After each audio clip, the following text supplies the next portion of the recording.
Listo. Entonces, hoy acabamos con esa sección 3 y dejamos 4 y 5 para la próxima clase, porque quiero hablar del taller 3. Pero, pero antes, quiero que entendamos qué es lo que hay detrás de una expresión for, formalmente. Entonces, con las expresiones for se pueden, bueno, entonces vamos a hacer más ejemplos. Las expresiones for son especialmente útiles para hacer consultas típicas de las bases de datos. Por ejemplo, supongo que tenemos una base de datos de libros representada por una lista de libros en escala. O sea, tenemos una base de datos, tenemos la clase libro, el libro tiene un título, unos autores, ¿ya? Y tengo todos estos libros. Tengo la lista que tiene el libro Structure and Interpretation of Computer Programs. La lista de autores son Abelson, Harald, Sussman, Gerald.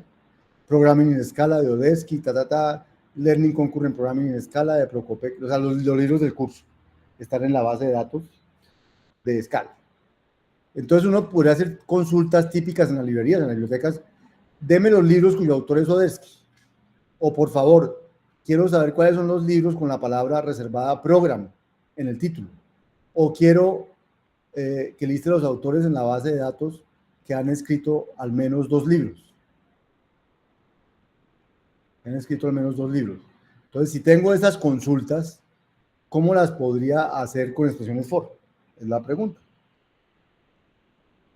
Entonces, ¿cómo podría listar los autores, los libros cuyo autor es Odesky? Simplemente escribo así. Para cada L en libros, o sea, recorro los libros, A en lista de autores, A en L.autores, L en libros. O sea, las L's ya son libros. Para cada uno de esos libros recorro sus autores en A. Y pregunto, tengo un filtro, que A empiece con Odesky, que el autor empiece con Odesky. Entonces me va a devolver, y para esos casos devuelva L.título. Entonces me va a devolver los libros cuyo autor es Odesky. Los libros cuya palabra programa está en el título. Entonces, libro, para cada L en libros, miro si el título, bueno, entonces L.título es un string, yo puedo mirar si ese string, perdón, L.título es un string, y entonces puedo mirar si ese string contiene la palabra program. Index of program me da en qué sitio empieza la palabra program en esta string, o me da 0 si no. Entonces yo miro, o me da -1 si no. Entonces si es mayor o igual que 0, entonces quiere decir que el libro tiene la palabra program. Entonces devuelvo L.título. O aquí, los autores en la base de datos que han escrito al menos 2 libros. Entonces recorro con L1 los libros, con L2 también recorro los libros. Digo que sean diferentes, miro los autores del uno, miro los autores del otro y miro si son los mismos autores. Y si son los mismos autores, o sea, con A1 recorro los autores del 1, con A2 recorro los autores del otro. Y si alguno de esos dos es igual, entonces saco aquí quién es el que tiene, quién es el señor que tenía dos, que estaba en 2 sitios diferentes. Y al final recojo todos los que son autores de 2 libros. Miremoslo aquí. Eso está en. Eso ya no está aquí.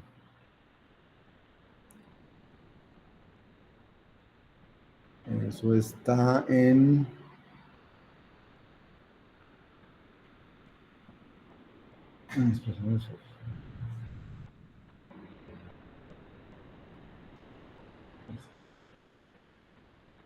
Entonces aquí tengo los ejemplos que les acabo de mostrar.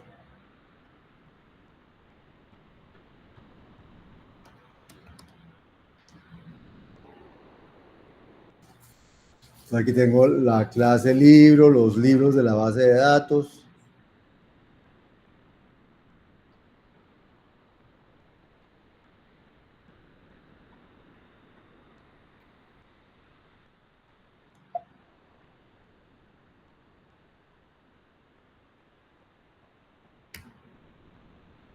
A ver que esto empiece a recibir.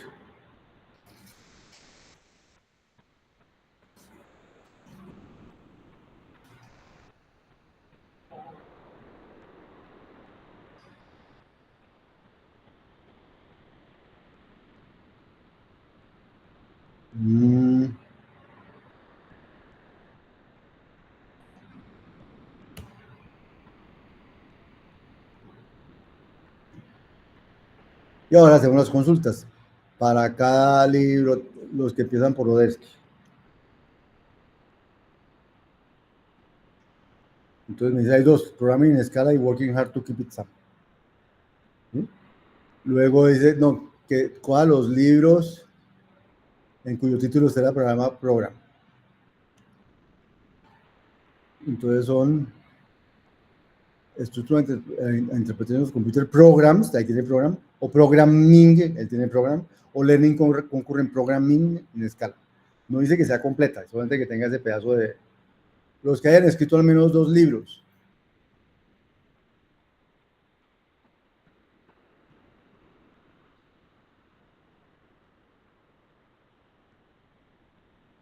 Odesky Martín y Odesky Martín apareció repetido además. ¿Sí? O sea, repetido es porque para él, cuando él recorre la lista de autores, Odesky Martín es un autor y Odesky Martín es otro, y aparece repetido. ¿Cómo hacemos para que no aparezcan repetidos? Entonces, el problema es evitando repetidos, entonces podemos hacer cosas como esta. En lugar de decir si L1 diferente de L2, decir que el título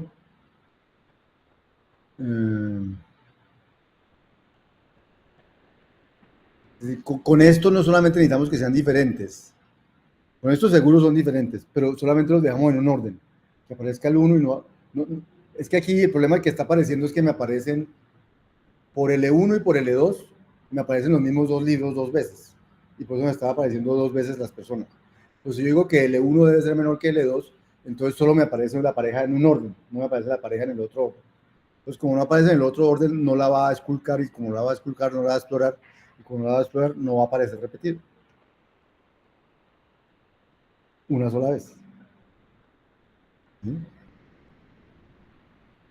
La otra es hacer lo mismo que hicimos ahorita, que trae repetidos, y decirle, y elimine los repetidos, haciéndole un punto distinto al final. Entonces me elimina los repetidos. Bueno. La otra es que hay repetidos porque lo que estábamos recolectando era secuencias. Si recolecto conjuntos, así yo lo meta repetidos, solo queda una vez. Entonces, aquí vamos a decir que el conjunto del libro lo vamos a ver, la lista del libro vamos a ver un conjunto, y voy a hacer la consulta que hacía ahorita. Y entonces, esa misma consulta que antes arrojaba repetidos, aquí como arroja un conjunto, ya no arroja repetidos. Pero porque el que hace la labor de filtrar los repetidos es la estructura de datos conjunto, que no recibe repetidos. No porque no haya intentado meterlos. ¿Listo? Bien.